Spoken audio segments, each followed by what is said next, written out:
Hello, junkies, and welcome to Nocturnal Throwback, the original first draft production of Nocturnal, released each week as I wrote it way back when in 2007. This is episode 7 of that podcast, and the original Talkie Talk is a time machine trip. Why? Because it was talking about pre-orders for Infected. That's right. This version of Nocturnal was first released as my writing career was just beginning to take off. We even had a voting contest to decide where we would stop on the Infected book tour. Why would we have a voting contest? Why would we not just do San Francisco, New York, and those places that the other fancy pants authors do? Because unlike some other authors, your FTO cares about you. We wanted to know which cities had the most tender-hearted junkies so we could cater to them and their fragile emotions. All right. It was also totally manipulative because we wanted you to spread the stank to your pals so they could also vote, which would help us sell more books, which would help me take over the world. So I guess in a way I was just like the coronavirus, only slightly bigger and a whole lot balder. In this episode of the Nocturnal Throwback, we've got organized crime, we've got blood, and we've got a whole bunch of pee. Because that's how I roll. Enjoy the original Nocturnal podcast episode number 7, y'all, and happy shelter in place.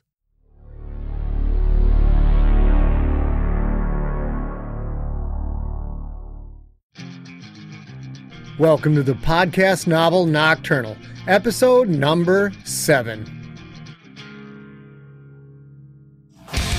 Nocturnal is a podcast-only novel you can't buy in stores and you can't peek at the end. Written and performed by Scott Sigler. More information and more free stories at scottsigler.com.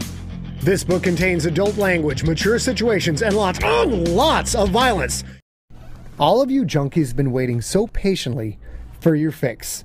And here it comes. We'll get right into the story, but first things first. If you haven't pre-ordered your copy of Infected, my hardcover debut from Crown Publishing, you can do that now at Amazon.com or go to scottsigler.com, look in the upper right-hand corner, and there you will see the spot you can order it. Now, all the pre-orders roll up to the April 1st date, and everything between now and then will count towards the first week stats for the New York Times bestseller list. So it's all good to go. Go ahead and order copies now.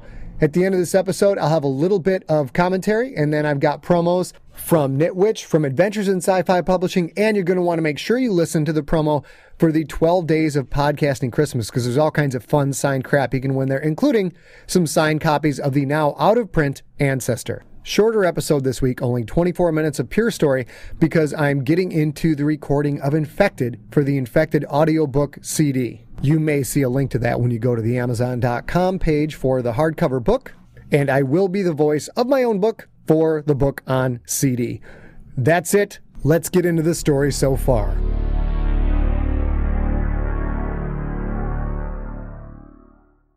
Hello, this is Jessica of the Cup Car Update, your bi-weekly NASCAR news podcast.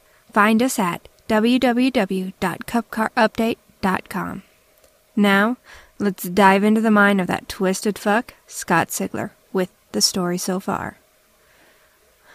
San Francisco homicide detective Brian Clouser continues to doubt his sanity as the murderers that haunt his dreams parallel real-life corpses.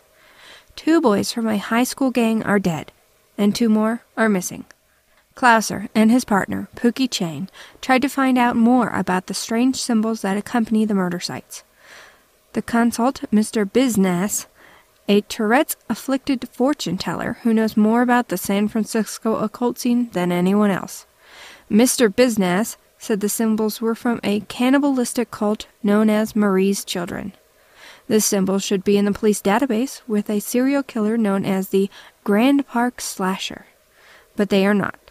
Another mystery that Pookie and Brian have to check out. Medical investigator Robyn Hudson is running DNA analysis on saliva samples found on one of the murdered boys. The samples reveal a bizarre YZ chromosome pattern instead of the normal XX for female or XY for male. Stumped by these results, she consults with Dr. Stone Mason, a renowned geneticist and her former professor. Street bum Aggie James remains trapped in a white dungeon. He doesn't know where he is. He doesn't know who put him there. All he knows is that he's trapped with gang lord Johnny Yee. He was trapped with Yee and his wife and daughter. I thought it was son. Gee, Sigler can't even get his own story so far right. He was trapped with Yee and his wife and son, but strange whispering little men took away first the son and then the wife. Aggie is left chained to a wall, wondering if he'll be taken next.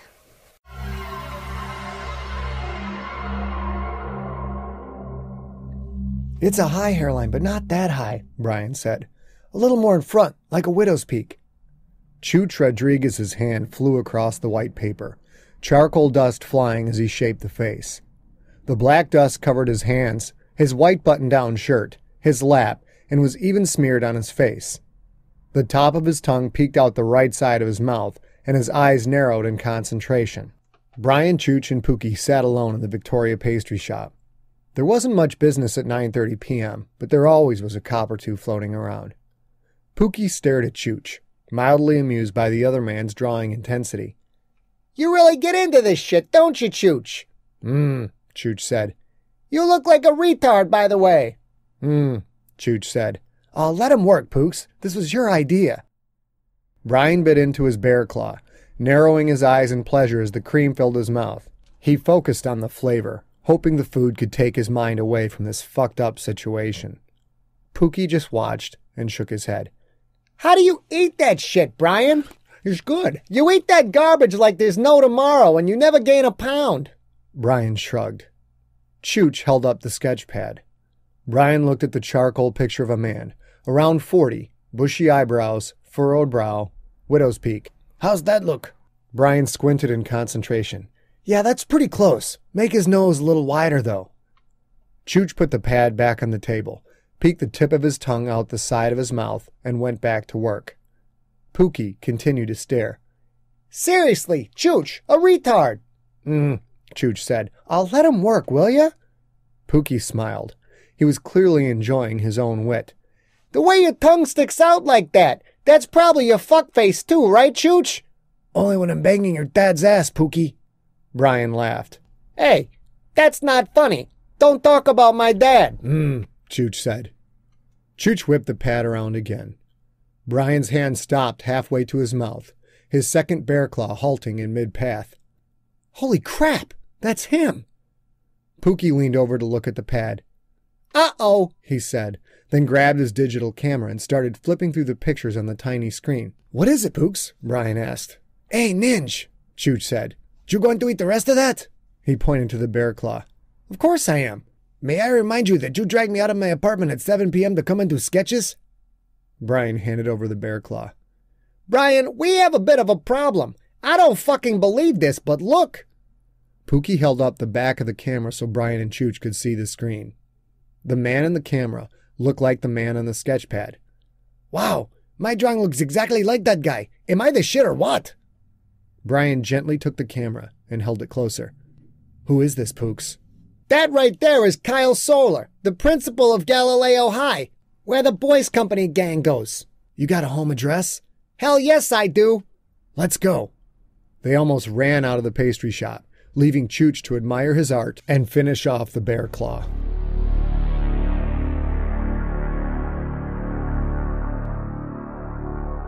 Everyone seems to have that freakish skill or ability that few others have. Some people have amazing balance. Some can make their tongue into a U. Some can flip their eyelids inside out, etc., etc. Kyle Solar's ability was far more practical, especially considering his career choice of secondary education.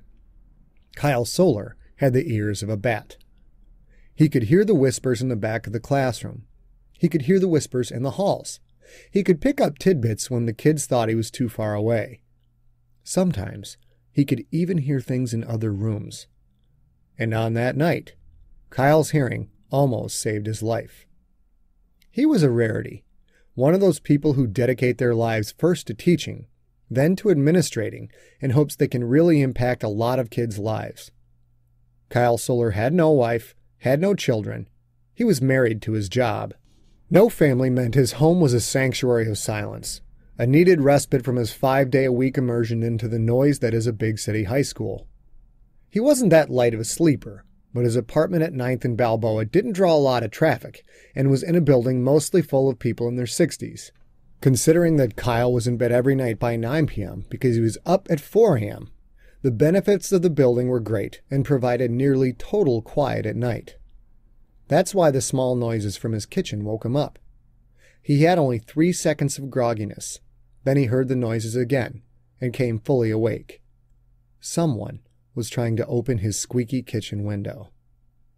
That window led to the fire escape, 4 floors above the street. Kyle felt a small stab of fear combined with anger. Anger, because this wasn't the first time this had happened. As the principal, he had to instill discipline on angry high school boys, boys that had no perspective on the world, boys that, sometimes, wanted to get payback for being kicked out of school, kept in detention, even being singled out in the hall. Fear, because those same boys and that same lack of perspective could make them dangerous, even deadly.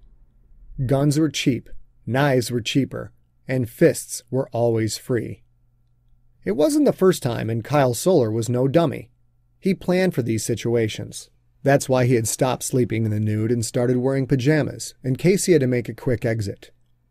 Silently, he slipped out of bed, his feet sliding into the open-heel slippers neatly paired waiting on the floor.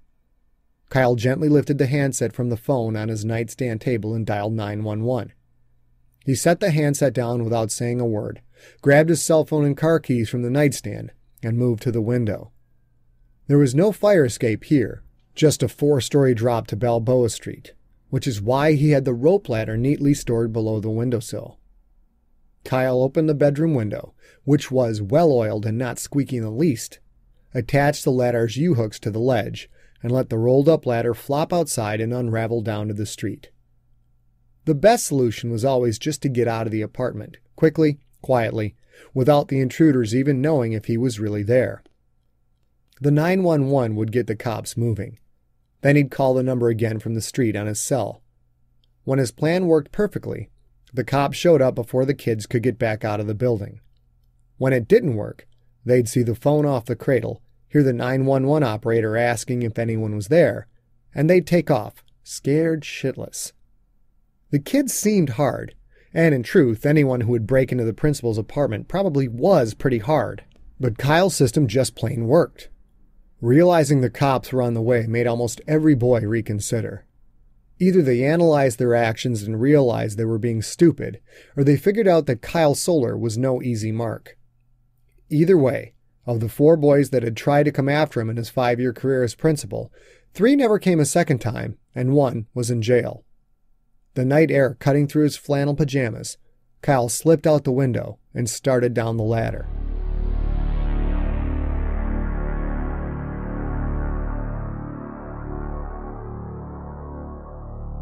Marco Machete smiled. He might get the kill after all, in service of the king. This prey was smart, quiet, and prepared. He watched Kyle Solar crawl out on the rope ladder and start down towards the street. In Marco's left hand, he held a cell phone.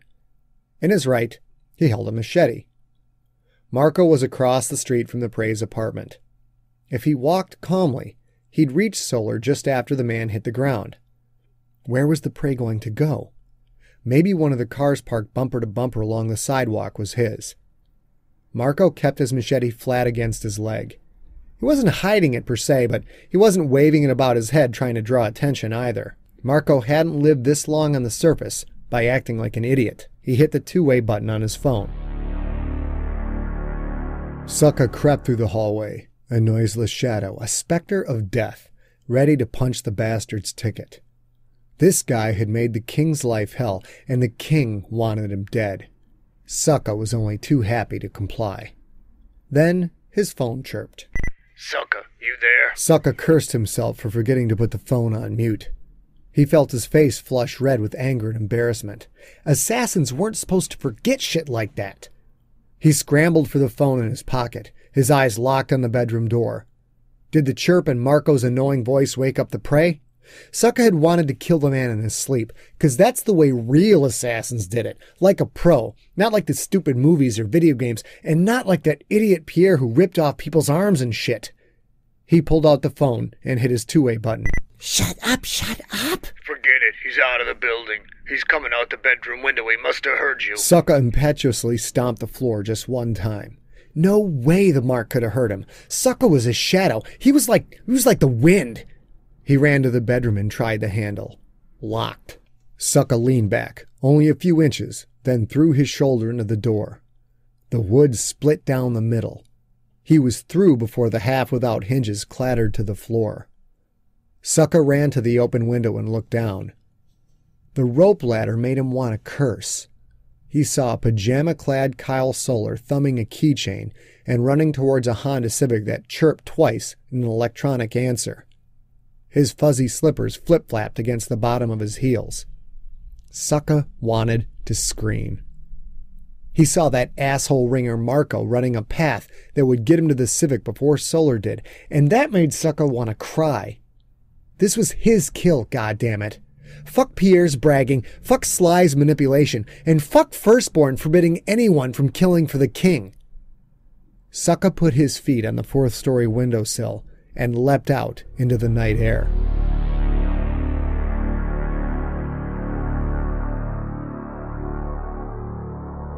About 15 feet from his Civic, Kyle saw the man running across the street towards him. He had a full black beard and wore a green ball cap with a yellow John Deere logo. His burgeoning beer gut strained at his wife-beater shirt.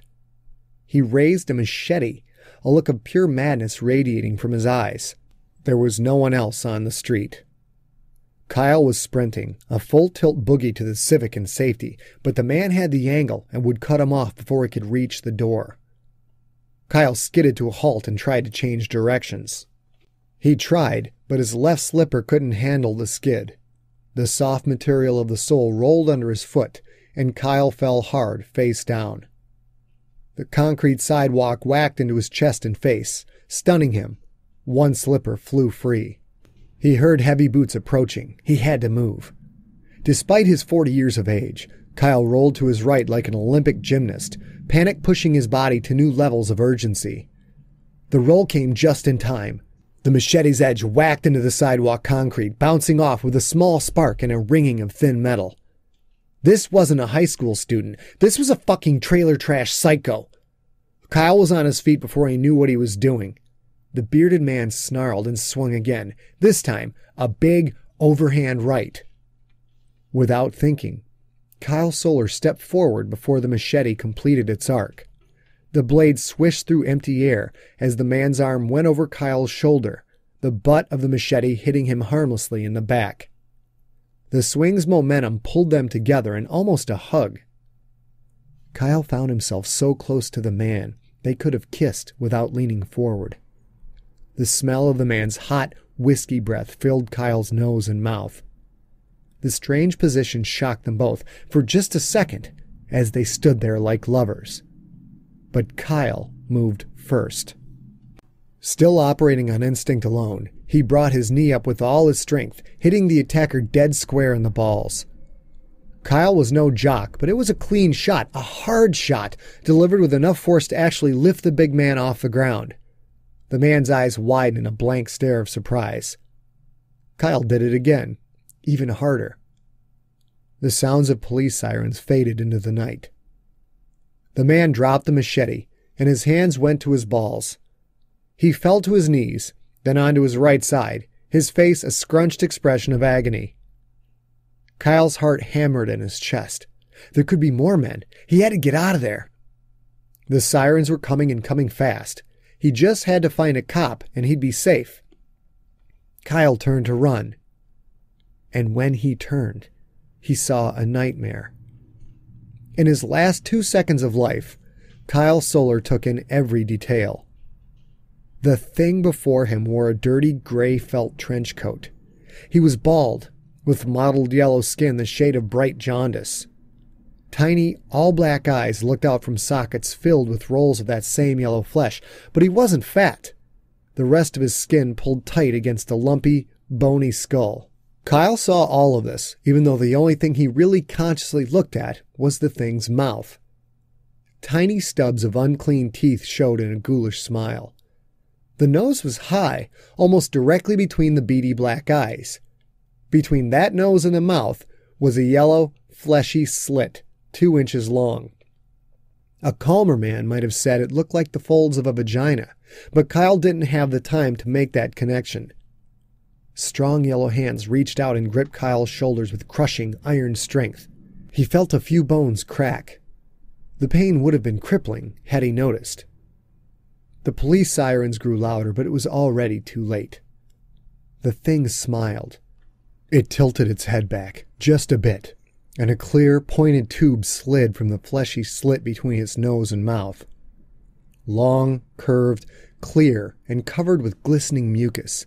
It looked like a huge biological syringe, an inch thick at the base where it pushed the lips apart, tapering to near needle sharpness at the point. The last thought that went through Kyle Solar's mind was the angled hole at the tip of the tube. A slanted hole, so it made an oval rather than a circle. It reminded Kyle of the needles that school nurses used in the semi-annual blood drives at Galileo High. The thing tilted its head back farther, then rammed it forward like a street fighter's headbutt. The point plunged into Kyle's chest, punching right through his breastbone with a loud crack before sinking into his heart. Kyle wanted to scream, but all he could do was let out a little whimper. He was already dead. All he could do was watch this thing finish the job. The yellow thing bobbed its head. A kid with a milkshake sucking out the last dregs from the bottom. Kyle saw his blood fill the clear tube. It was beautiful in a way. The translucent material turned ruby red, streetlights playing off the wet mucus covering the tube, making the whole thing glisten and shine like some blown glass sculpture. The sirens were deafening now, but Kyle Solar was already fading away. The tube pulled out of his chest. Only a little blood spilled out, because his heart had already stopped pumping. The thing let go of him and ran behind him towards the wife-beater man. Kyle stood for 2 more seconds, swaying just a bit, hoping it was all some kind of mistake, hoping he could make a deal to stay alive. Then his legs gave out, and he crumbled to the concrete.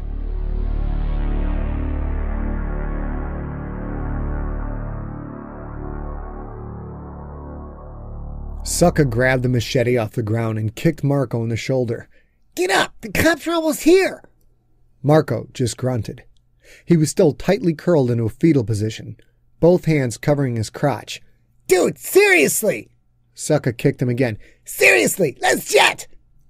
The loud sirens hurt Sucka's ears. There was no time for this. He looked at the rooftops, wondering if he'd see the shadow of the savior, the monster that stalked them all. He hadn't killed someone outside of home in 10 years. There was so much space out here, so many places for the monster to hide. Dude, seriously! Marco still didn't move. Sucka started to hyperventilate. The monster was here. Maybe it was with the cops. Maybe it was a fucking cop. He grabbed the machete with both hands, one on the handle, one right near the blade, and using just the tip, he scrawled the symbol for protection into the paint of Kyle Solar's car. Sucka wasn't going down. No fucking way. Marco Machete was on his own. Sucka bent his knees, then popped upwards in an arcing leap that took him to the top of Kyle Solar's apartment building 4 stories above.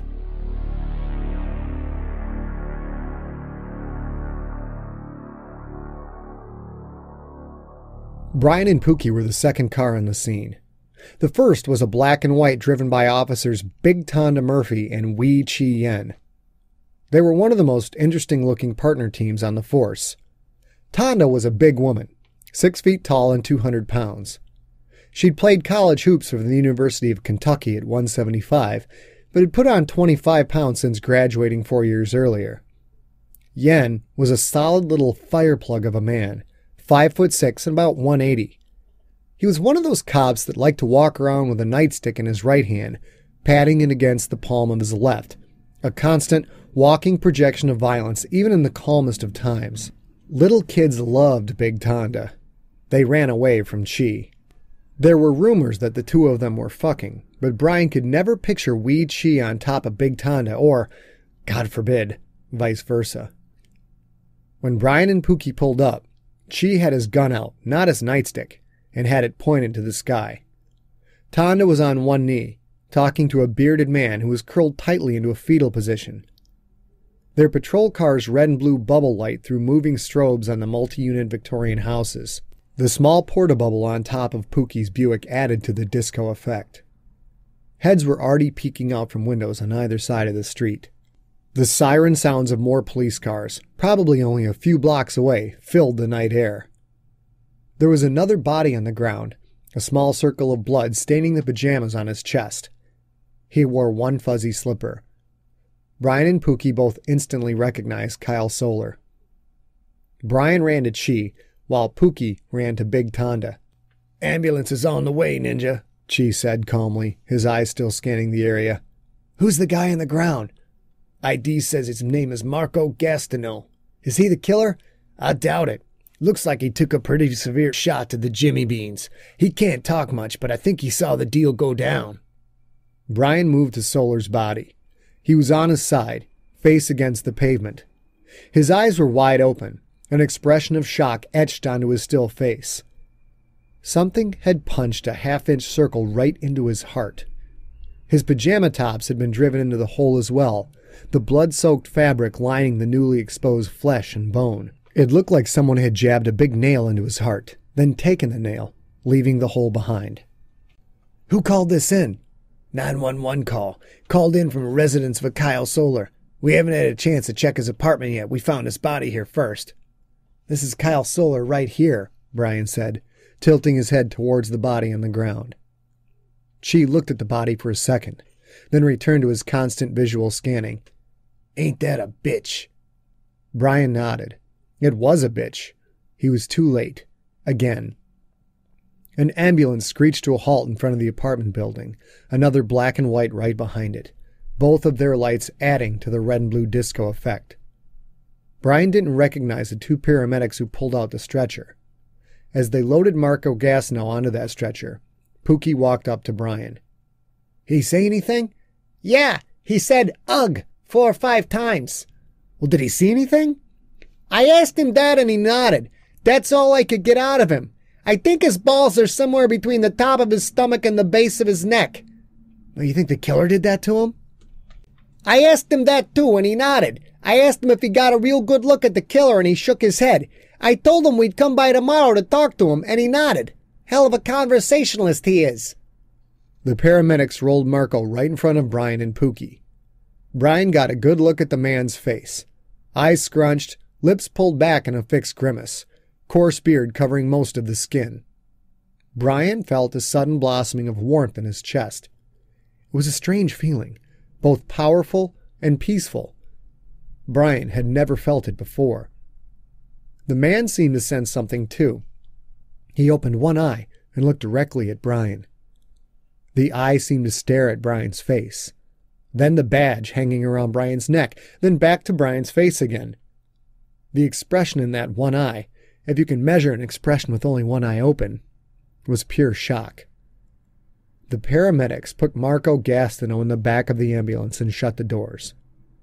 The feeling winked out instantly. "I'd love to say I'm surprised, but I ain't," Pookie said. He nudged Brian, then pointed to the driver's side door of a red Honda Civic. Brian looked. Scratched into the door was the protection symbol. "Now I may not be the best detective in the world, but I'm starting to think there's a pattern here, Bri. There clearly was a pattern. Somehow, it was all tied together. Somehow, the dreams, the symbols, and now 5 victims from Galileo High School were all connected. At least Brian had the consolation of knowing that this time it couldn't have been him. He'd been with Pookie and Chooch for hours, and Kyle Solar's body was still warm to the touch. He felt a wave of relief, knowing for certain, finally, that he wasn't responsible for all these deaths. And now he could get down to the business of finding out who was.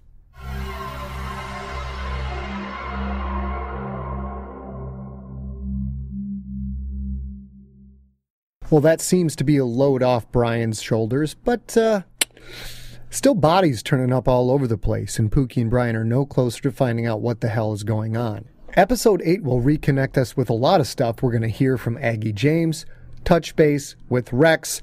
We're going to be back in the DNA lab with Robyn Hudson and Stone Mason. And of course, we'll be dealing with Brian and Pookie. Let's get a quick update, ladies and gentlemen, on the Sigler Stank book tour. All of you junkies vying for the chance to have your future Dark Overlord come to your city on the auspices of being there for a book tour and a pub crawl, but I'll really be scouting for the future invasion. Leading is Houston. Houston coming on strong. Iowa City is second. They've rallied. They've closed the gap on Houston.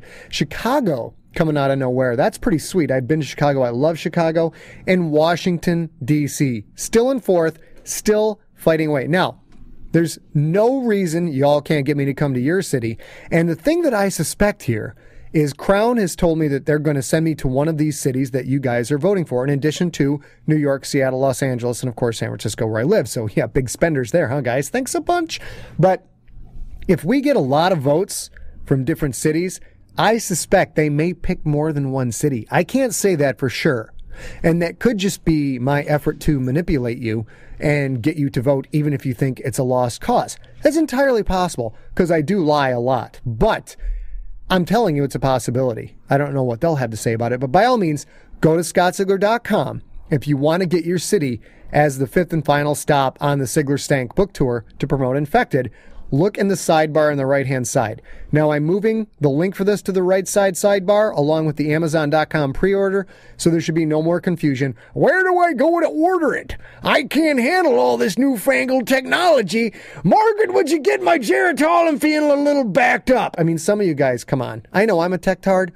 Go to the page. Scroll down if you don't see what you're looking for. It's the little slider on the right, the scroll bar. It's very cool. Check it out. But because I should be the last person in the world to make fun of someone else's technical incapabilities, I've now made everything very visible on the right-hand side of the page. We will have at least one, maybe two call-in episodes coming this week, courtesy of help from Jamie Jordan of the Gaming Uncensored podcast. You guys should go check that one out. Jamie has been a big help putting together all of these ridiculous amount of calls that we're getting in. So look forward to hearing your calls this week. Now we will roll out our promos this week, and thank you once again to the Cup Car Update for doing such a lovely story so far. Listen in for at least one, if not two, call-in episodes this week. I will be going for a bumper crop, extra large, special, double serving size, super size, episode number 8. We'll see if I can pull that off. Or maybe I'm just lying yet again. Catch you guys soon. A cold and dark winter has settled over your MP3 player. You're searching for clarity, for entertainment, for information that can transform you from an amateur writer to a science fiction professional, from a dedicated reader to a genre master. Author interviews, industry insight, writing tips, book reviews, genre analysis. Oh, if only such a podcast would awake from hibernation and debut this January with an exciting second season. Be careful what you wish for. On Saturday, January 12th, Adventures in Sci-Fi Publishing returns for an exciting second season. Join us for a special season premiere with a double feature of New York Times best-selling authors Kevin J. Anderson and Sean Williams. And join us again Saturday, January 26th, for our special interview with epic fantasy superstar Terry Goodkind. You want it? Now you can have it. Visit adventuresinscifipublishing.com and subscribe, or look us up in iTunes. This season is going to blow your mind. Don't miss it. Saturday, January 12th, a rapture for your ears. We are about to do what no podcaster has done before. Now, none of us have ever tried to do anything like this, except George Rabb, who, as we all know, once stole a tank and tried to invade Scott Sigler's house only to be stopped by the Hollywood starlets. Yeah. Hi. Anyway, as I said, this is new territory. Here's the lowdown. At viewfromthequad.com, they have a prize basket filled to the brim with shiny goodies. It is our job to free them of the goodies. Give them less to carry, if you will. But, Kian, Isn't that you? Technicalities, Mir, just technicalities. As I was saying, I fully intend to rid me of my swag. Reports indicate that in this prize basket is a copy of Harry Potter, signed by members of the cast of the next film, t-shirts, signed copies of Scott Sigler's Ancestor, expert podcasting practices for dummies, limited edition, pre-release copies of Jack Wakes Up, a signed copy of Playing for Keeps, a signed copy of An Interrobang, and a hell of a lot more from other well-known podcasters, authors, musicians, and documentary makers. I propose that we give a bit of the swag away every day for 12 days. Half an hour later. We have done the impossible, and that makes us mighty. Every day running up to Christmas, the View from the Quad podcast will give away a signed book, album, or t-shirt.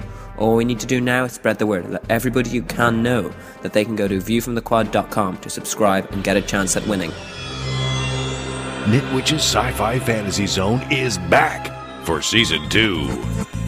Hey everybody, I'm Nitwitch, your host for a whole new season of adventures in science fiction and fantasy storytelling. We'll have characters from Season 1 like Ripley Alexander and something new. We'll take a look at the tales and different storytelling styles that made science fiction great in the Classic Zone, occasional visits to the Music Zone, and call in and join Nitwitch live. Join us for our live monthly talk show where you have a chance to win something out of the Zone prize closet. Look up Nitwitch on iTunes, Podcast Pickle, or your favorite podcast directory. Check out what's new in Season 2. Visit the website at nitwitchzone.com for more information. Hop the next wormhole and enter the Zone. Nitwitch's Sci-Fi Fantasy Zone. You have been listening to Nocturnal, written and performed by Scott Sigler. For more information, go to scottsigler.com. All music in this podcast provided by Uncrowned off their album Devils and Angels, available now at the iTunes Music Store. Is it?